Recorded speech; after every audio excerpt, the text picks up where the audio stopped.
अस्सलाम वालेकुम स्टूडेंट। आज हमने स्टार्ट करना है नेक्स्ट चैप्टर अपना हेल्थ असेसमेंट का, assessment of thorax and lungs. ठीक है, इसके हम देखें ऑब्जेक्टिव्स, तो हमने इसमें से क्या क्या पढ़ना है। इसमें बेसिकली दो कंपोनेंट्स हमने पढ़ने हैं, कंपोनेंट्स ऑफ हेल्थ हिस्ट्री और फिजिकल एग्जामिनेशन में चार टेक्निक्स हमने कौन कौन सी यूज़ करनी है इस सिस्टम को असेस करते हुए। ठीक है, जब इस सिस्टम को असेस करेंगे तो हम डिफरेंट इसके कंपोनेंट्स देखेंगे जो कि ये सारे डिस्क्राइब करने हैं हमने। चेस्ट कंटोर क्या होता है, चेस्ट सिमेट्री कैसी होती है, एक पेशेंट की नॉर्मल और एबनॉर्मल फाइंडिंग्स हम देखेंगे सबकी। ठीक है, और कंपोनेंट्स में हमने वही सारे कंपोनेंट्स देखने जो हमने लास्ट लेक्चर में पढ़े थे। Present health concern, past health concern, family history, personal history. ठीक है, तो ये सारे हमने देखने हैं कंपोनेंट्स हेल्थ हिस्ट्री के। ठीक है, तो इसको हम स्टार्ट करते हैं वेबर की बुक से। पहले मैं आपको दिखा दूं इसके पास पेपर में क्वेश्चंस कौन कौन से आए हुए हैं। सबसे पहले है normal and abnormal breath sound. ठीक है, जब हम एक पर्सन को फिजिकली असेस करते हैं तो डिफरेंट ब्रेथ साउंड्स को हम अस्कल्टेट करते हैं। ठीक है, उसका एक टेबल दिया होगा आपकी इस वेबर की बुक पे, कौन सी नॉर्मल फाइंडिंग्स होती हैं, नॉर्मल ब्रेथ साउंड्स कौन सी होती हैं और एबनॉर्मल ब्रेथ साउंड्स कौन सी होती हैं। ठीक है, उसके बाद है एडवेंटिशियस ब्रेथ साउंड्स कौन सी हैं, इसको हम एबनॉर्मल ब्रेथ साउंड्स भी कहते हैं। इसकी कॉजेज क्या है और इसकी लोकेशन क्या है, कौन सी साउंड कहाँ कहाँ से प्रोड्यूस होती है। ठीक है, उसके बाद है डिफाइन टेक्टाइल फ्रीमिटस। ये भी हम जब एग्जामिन करेंगे टेक्निक्स को यूज़ करके तो हम इसको एग्जामिन करेंगे ये क्या टर्म है। ठीक है, इसकी कॉज क्या है, इसकी फाइंडिंग्स क्या आती हैं। तो ये पेपर में 3 से 4 क्वेश्चन आए हैं इस चैप्टर में से। इसको हम स्टार्ट करें वेबर की बुक से तो चैप्टर नंबर 19 आपको मिलेगा। ठीक है, ओके, तो इसकी सबसे पहले हम देखें एनाटमी, थोड़ा सा ओवरव्यू ले लेते हैं कि इसके कौन कौन से पार्ट्स होते हैं थोरेक्स और लंग्स में या रेस्पिरेटरी सिस्टम में कौन कौन सी स्ट्रक्चर्स इन्वॉल्व होती हैं। ठीक है, ये आपने पूरा चैप्टर एनाटमी भी पढ़ा होगा। रेस्पिरेटरी सिस्टम, थोरेसिक केज होती है, उसमें हमारे पास स्टर्नम है, थोरेसिक वर्टिब्रा होते हैं, मसल्स कार्टिलेज होते हैं। ठीक है, उसके बाद स्टर्नम, इसको हम ब्रेस्ट बोन भी कहते हैं, इसके 3 पार्ट्स होते हैं, मैन्यूब्रियम, बॉडी और जीफोइड प्रोसेस। ठीक है, इसी तरह हमारी जो रिब्स होती हैं 12 पेयर ऑफ रिब्स होती हैं, इसमें 2 टाइप्स होती हैं रिब्स की, एक होती है ट्रू रिब्स और एक होती है फ्लोटिंग रिब्स। ठीक है, तो 10 पेयर्स होते हैं, फर्स्ट 10 पेयर्स उसको हम कहते हैं ट्रू रिब्स और जो 11th और 12th रिब होती है उसको हम कहते हैं फ्लोटिंग रिब्स। ठीक है, ये आपने कर लेना है। उसके बाद आगे देखें तो इसकी कुछ लैंडमार्क्स होते हैं जो कि हम यहाँ से देखते हैं डायग्राम से, एंटीरियरली और पोस्टीरियरली कौन कौन से इसके लैंडमार्क्स होते हैं। ठीक है, सबसे पहले ये मैं आपको दिखा दूँ इसके डायग्राम, ये वाली, ये इसके कुछ पार्ट्स दिए हुए हैं, बस आपने याद करने हैं कौन कौन से पार्ट्स कहाँ कहाँ पे होते हैं। ठीक है, ये हमारे पास क्या है, स्टर्नम है। ठीक है, इसके 3 पार्ट्स होते हैं। सबसे पहले वाला क्या है, मैनूब्रियम। उसके बाद है ये बॉडी उसकी पूरी है, बॉडी ऑफ स्टर्नम, और लास्ट पे क्या है, जीफॉइड प्रोसेस है। ठीक है, उसके बाद ये हमारे पास है क्लेविकल, जिसको हम ब्रेस्ट बोन भी कहते हैं, और ये हमारे पास रिब्स होती हैं, 12 पेयर ऑफ रिब्स हैं, जिसमें लास्ट 2 मैंने आपकी बताई फ्लोटिंग रिब्स होती हैं और बाकी हमारे पास हैं ट्रू रिब्स होती हैं। और बाकी ये डायाफ्राम, इसकी शेप होती है डूम लाइक शेप होती है डायाफ्राम की। ठीक है, तो इसके कुछ मेजर पार्ट्स होते हैं हमारे थोरेक्स और लंग्स में जो बेसिक स्ट्रक्चर्स होते हैं। उसके बाद आगे आ जाए तो उसकी कुछ वर्टिकल या जो है ना हॉरिजॉन्टल लाइंस होती हैं वो हमने याद करनी है।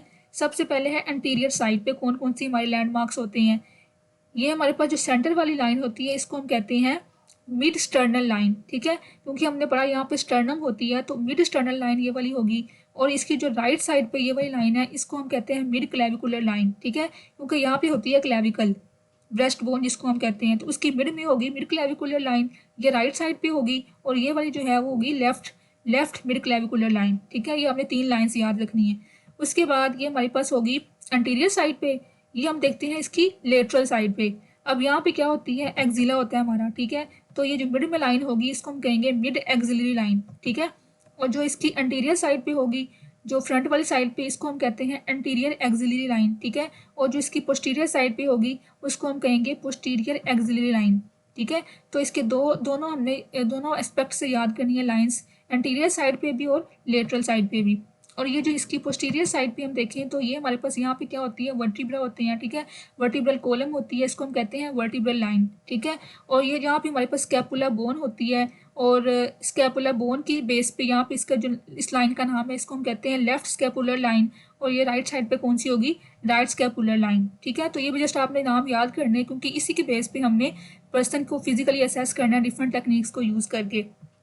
उसके बाद ये आपने थोरेसिक कैविटी के बारे में रीड करना कि इसमें कौन कौन से स्ट्रक्चर्स होती हैं, ट्रेकिया है, ब्रोंकाई है, ब्रोंक्यूल्स होते हैं, लंग्स हमारे 2 होते हैं, 2 कोन शेप लंग्स होती हैं, उसके अभी आगे 2 पार्ट्स होती हैं, एपेक्स होती है और बेस होती है। ठीक है, तो उसके अलावा ये रेस्पिरेटरी सिस्टम पूरा बताया हुआ है कि कहाँ से स्टार्ट होता है और कहाँ तक एंड होता है। नेजल कैविटी से स्टार्ट होता है, नेजल फ्लेयर्स। ठीक है, नेजल जो होते हैं पोर्स होते हैं, ठीक है, नेजल ओपनिंग होती है, वहाँ से स्टार्ट होता है हमारा रेस्पिरेटरी सिस्टम। उसके बाद फिर फेरेंक्स आती है, फिर ट्रेकिया है, ब्रोंकाई है, ब्रोंक्यूल्स हैं, नीचे इसका जो मेजर सिस्टम मेजर पार्ट होता है इसका एल्वियोलाई, ठीक है, जहाँ से फिर आगे गैसियस एक्सचेंज होता है कैपिलरीज के साथ। तो ये सारा एक सिस्टम दिया हुआ है इसका रेस्पिरेटरी सिस्टम में कौन कौन सी स्ट्रक्चर्स होती हैं, ठीक है, ये भी आपने रीड करनी है।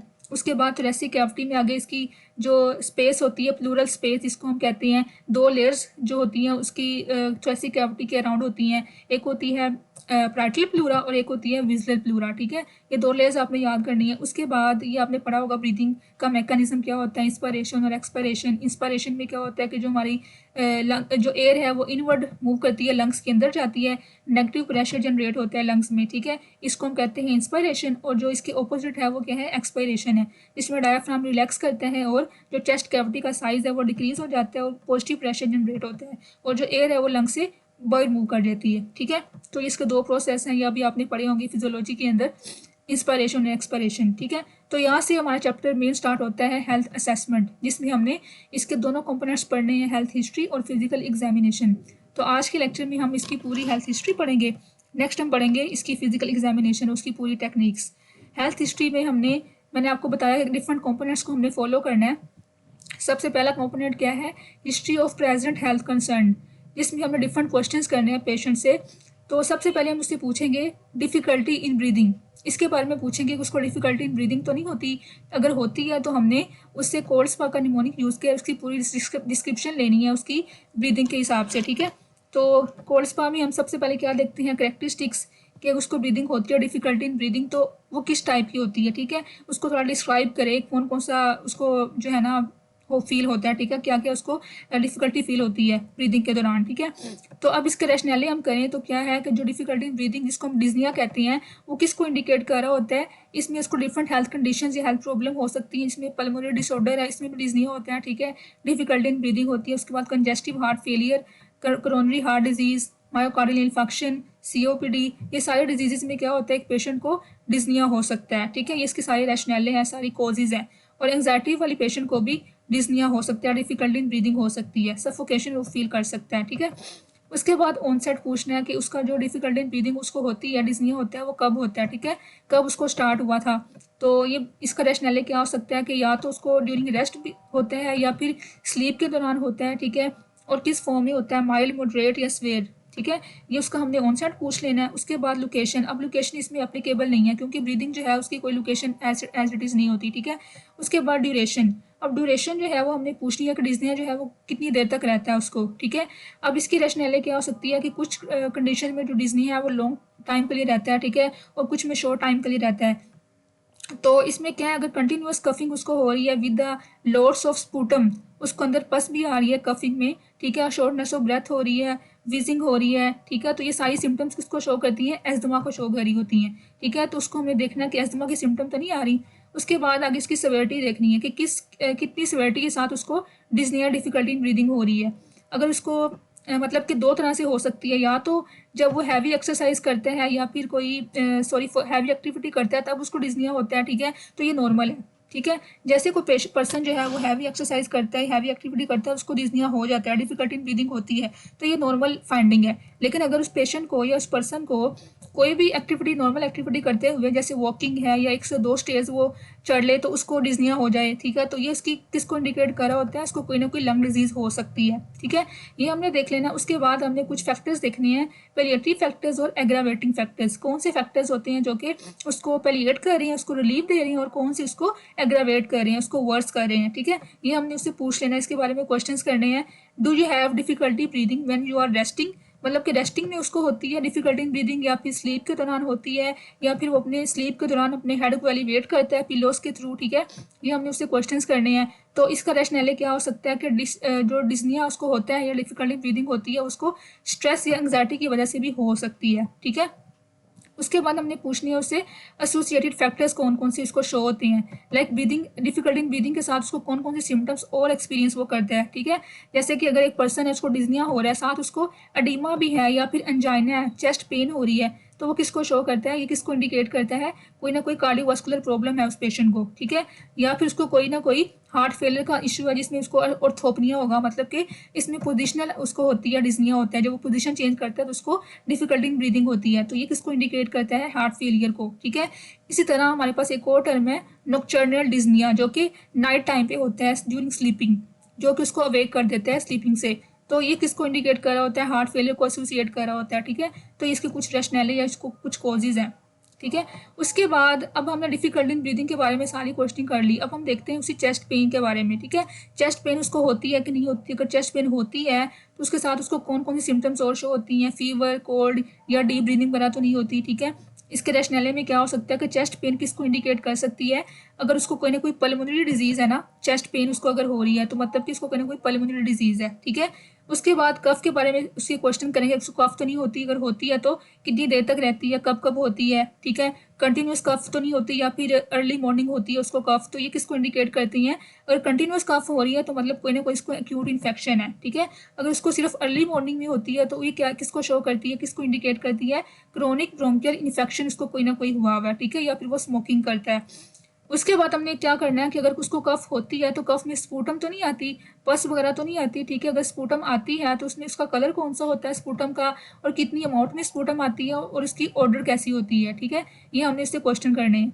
अब ये जो प्रोडक्टिव कफ है और नॉन प्रोडक्टिव कफ है, इसकी भी डिफरेंट कंडीशंस होती हैं। जैसे अब नॉन प्रोडक्टिव कफ है, मतलब उसके अंदर कोई स्पूटम नहीं है, कोई पस वगैरह नहीं है, तो ये किसको इंडिकेट करती है, अपर रेस्पिरेटरी इन्फेक्शन को, ठीक है, अपर रेस्पिरेटरी इरिटेशन या फिर कंजेस्टिव हार्ट फेलियर की अर्ली स्टेजेस को।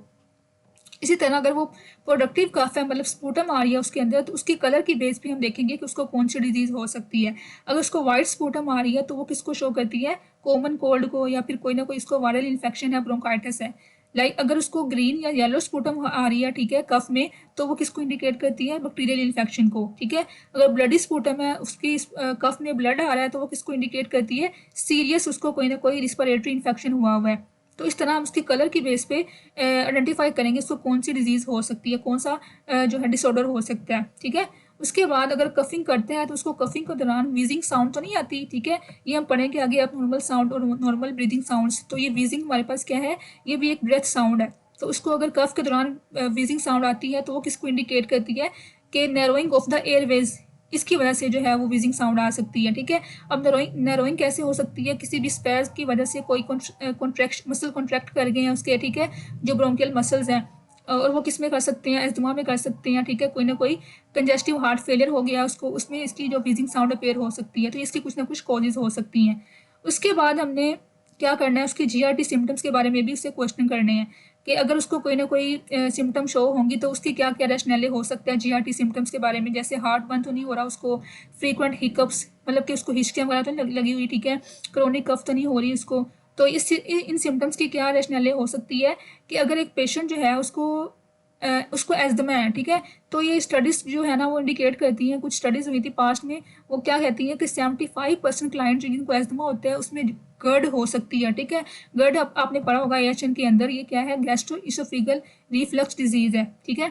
तो एस्थमा वाले पेशेंट्स में इसका रिस्क ज़्यादा होता है गर्ड का, तो इसकी भी हिस्ट्री हमने ले लेनी है, ठीक है। तो ये हमारे पास क्या आती है, history of present health concern. उसके बाद हम देखते हैं पर्सनल हेल्थ हिस्ट्री। इसके बारे में हम क्या क्वेश्चंस करेंगे उससे कि उसको कोई ना कोई अगर प्रीवियस प्रॉब्लम है, रेस्पिरेटरी प्रॉब्लम रह चुकी है, तो उसके बारे में हम इसको आइडेंटिफाई करेंगे, ठीक है। अब ये प्रीवियस हिस्ट्री क्या इंडिकेट करती है कि पेशेंट को रीअकरेंस हो सकती है। अगर उसको प्रीवियस कोई ना कोई डिजीज थी, कोई ना कोई इशू था, रेस्पिरेटरी डिसऑर्डर था, तो वो दोबारा रीअकर हो सकता है, ठीक है। उसके बाद हमने क्या पूछना है, उसको कोई प्रीवियस या पास्ट में थोरेसिक सर्जरी तो नहीं हुई, बायोप्सी वगैरह तो नहीं हुई, कोई ट्रॉमा तो नहीं हुआ, चेस्ट ट्रॉमा या कोई थोरेसिक ट्रॉमा हुआ, ठीक है।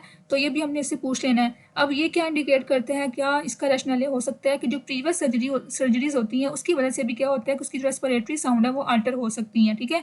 तो हमने इसको भी असेस कर लेना है। उसके बाद हमने उससे पूछना है कि उसको कोई एलर्जीज तो नहीं है किसी डस्ट से या किसी भी इन्वायरमेंटल जो फैक्टर्स होते हैं उससे कोई डस्ट वगैरह से एलर्जी तो नहीं है, तो हमने वो भी डायग्नोज कर लेना है, ठीक है। तो जो एलर्जीज वगैरह होती हैं उसके रिस्पॉन्स में भी क्या होता है, रेस्पिरेटरी सिम्टम शो होती हैं, जैसे कि डिस्निया होता है, कफ होती है, होशनेस की साउंड आती है। तो ये सारी हमने उससे क्वेश्चंस कर लेने हैं इसके बारे में भी, ठीक है। उसके बाद हमने पूछना है कि वो कौन कौन सी मेडिकेशंस लेता है जब उसको ब्रीदिंग में डिफिकल्टी होती है, ठीक है। कोई मेडिकेशंस लेता है या फिर कोई होम रेमेडी यूज़ करता है।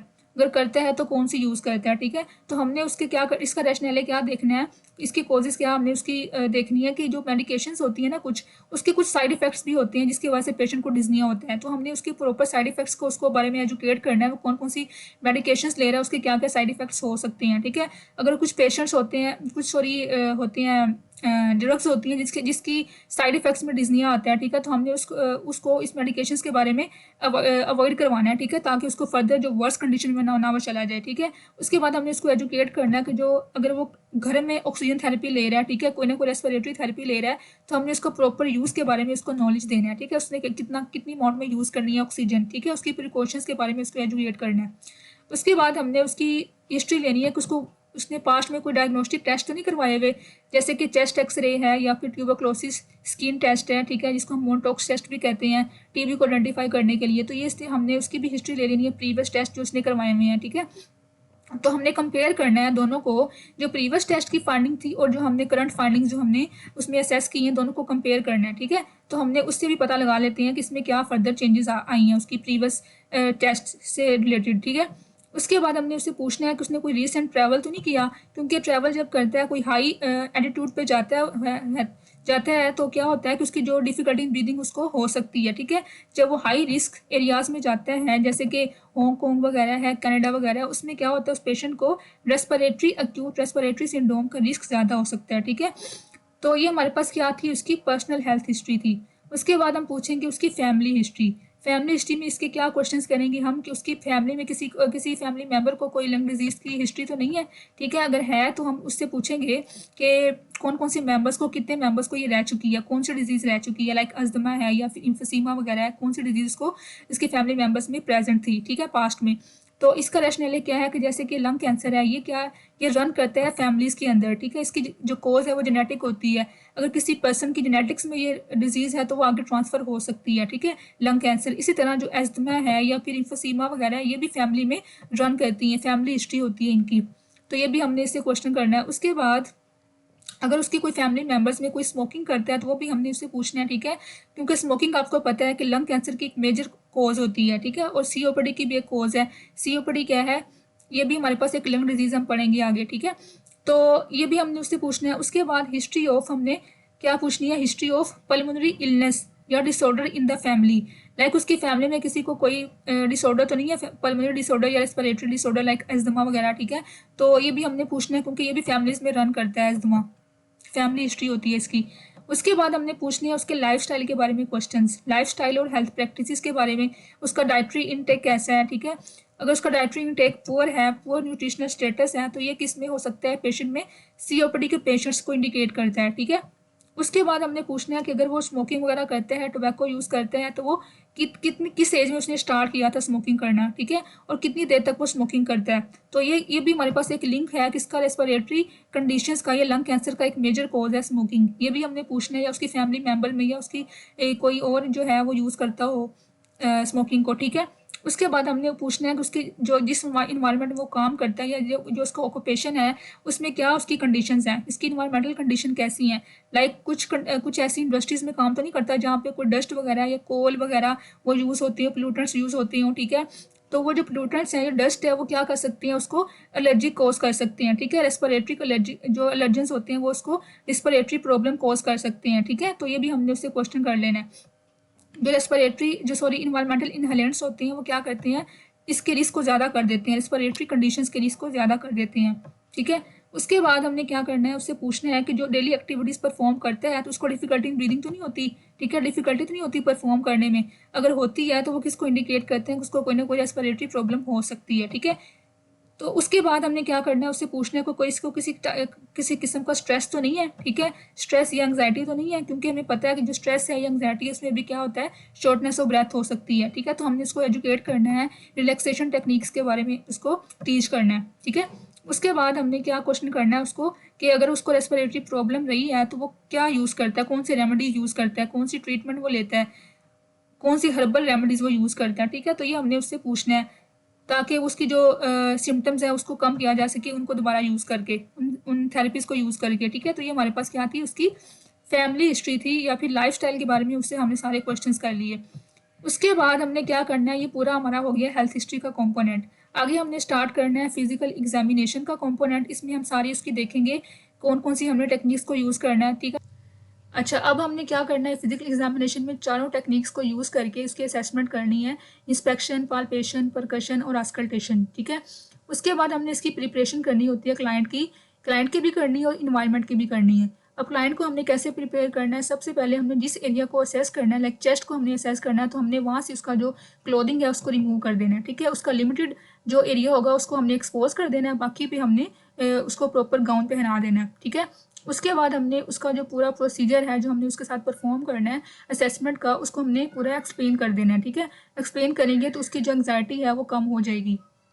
उसके बाद हमने उसकी पोजीशनिंग करनी है, उसको हमने अप राइट पोजीशन में बिठा देना है ताकि हम उसकी प्रॉपर असेसमेंट कर सकें। और इसके अलावा हम क्या करेंगे कि हम उसको कोई ना कोई डिस्कम्फर्ट अगर फील हो ड्यूरिंग असेसमेंट, तो हमने उससे पूछना है कि वो हमसे क्वेश्चंस वगैरह कर सकता है, ठीक है, क्लाइंट।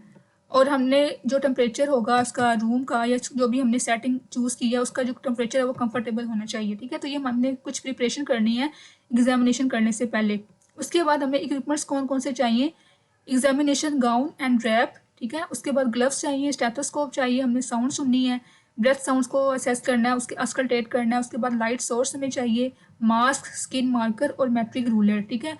ये हमने डिफरेंट मेजरमेंट्स करनी होती है तो हमें रूलर भी चाहिए होता है और मार्किंग के लिए हमें स्किन मार्कर चाहिए होता है। तो ये हमने इक्विपमेंट्स को यूज़ करना है। उसके बाद कुछ और हमारे पास की पॉइंट्स हमने इसको याद रखना है, साथ साथ हमने क्लाइंट की प्राइवेसी को मेंटेन करना है, ठीक है। उसको हमने पूरा प्राइवेसी देनी है, कर्टन्स को हमने नीचे पुल डाउन कर देना है, ठीक है, और डोर्स को क्लोज करना है, विंडोज को क्लोज कर देना है। उसके बाद हमने अपने जो हैंड है जिससे हमने असेसमेंट करनी है उसको हमने वार्म रखना है, ठीक है, पेशेंट की कंफर्ट के लिए। उसके बाद हमने नॉन जजमेंटल रहना है, मतलब उसकी हैबिट्स को लेके उसके लाइफस्टाइल को लेके हमने जजमेंटल नहीं होना, हमने नॉन जजमेंटल बिहेवियर शो करना है, ठीक है। उसके बाद हम प्रॉपर टेक्निक अपनी यूज़ करेंगे, स्टार्ट करेंगे इंस्पेक्शन के जरिए, ठीक है, इंस्पेक्शन, पाल्पेशन, परकशन और आस्कल्टेशन। तो ये हम करेंगे नेक्स्ट लेक्चर में, क्योंकि हमने ये दोनों फाइंडिंग्स देखनी है, इसकी नॉर्मल फाइंडिंग भी और नॉर्मल फाइंडिंग भी, ठीक है। तो आज का लेक्चर हमारा यहाँ तक था। नेक्स्ट हम करेंगे स्टार्ट इसकी फिजिकल एग्जामिनेशन की टेक्निक्स।